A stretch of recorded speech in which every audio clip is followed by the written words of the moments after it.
Hello everyone, this is Defense Politics Asia, and this is the Frontline Changes Report. And we're going to start off with Novo-Ivanovka over in the Kursk front.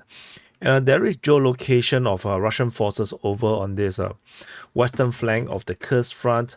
This shows the Russian advance in the Novo-Ivanovka region. And if you zoom in, you can see that the Russian forces have probably taken the entire western side of Novo-Ivanovka. There is still the outskirts, southern part, eastern part of Novo-Ivanovka that the Ukrainians may still be in the region as the fighting is being reported in this area here. So this is the current situation in Novo-Ivanovka. The front line changes around here. So small changes, the clashes is still across the entire front line in the western flank of the Kursk front. The next front line change is over at Stupovsky. So over in the Bakhmut front, there is front line changes over in the Stupovsky region. This Stupovsky, this Bakhmut, and geolocation of Russian forces along the highway show that the Russian forces have advanced from previous positions, continuing down to Stupovsky. Progress is not that fast in my opinion, so it takes a bit of time. So that's south of Chasivya, this direction. The next frontline change after Stupovsky is over at Mykolaiv. So it's over at the Pokrovsk front. This is Pokrovsk and this is Pokrovsk front. Over at Mykolaiv.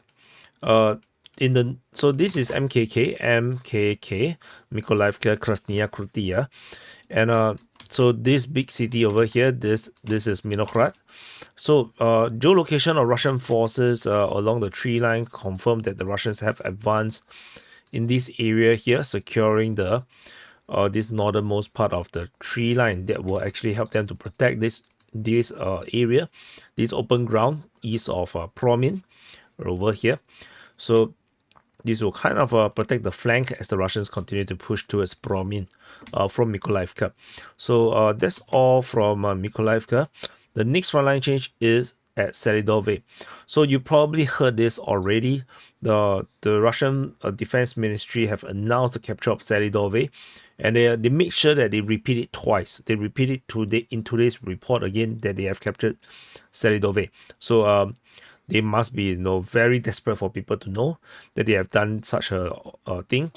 Geolocation of Russian forces on the highway, on the road, the only exit out previously for the Ukrainians, fully confirmed that the Russians have advanced in this area. Ukrainian mapping have also considered that the Russian forces basically taken most of the urban region. Russian mapping claim that the entire area is taken. The Ukrainians still claim that this area could be under Ukrainian control. So it's not fully over.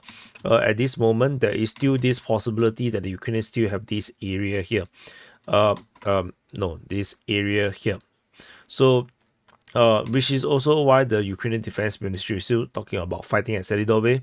So, but this is the frontline changes report over at Selydove. Hopefully, we will have more evidence of the Russians over in the northern part, and then really close off this chapter. And after Selydove, the next frontline change, we jump to Izmailivka, south of Selydove. Over in this region, in the Herynyk region, there is a few geolocations very significant.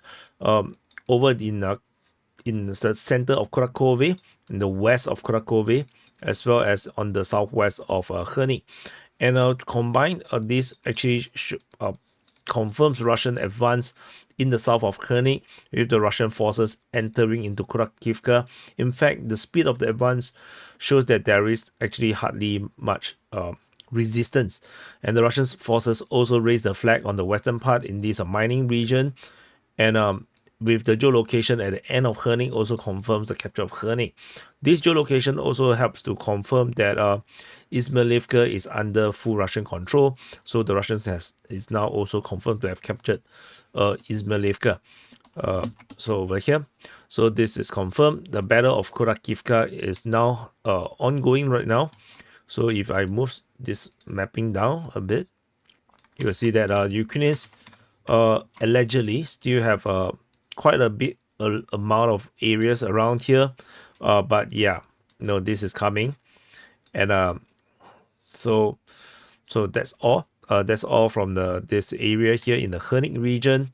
After the Herynyk region, over at Pokrovsk, based on the geolocation of this geolocation by Crimea Caprice confirming Russian entering into Kharkivka for the first time, and this helps to invalidate that all the regions around Pokrovsk is now fully under Russian control. So this is the frontline change in the Kharkov direction as the Russians have started their battle for Kharkov.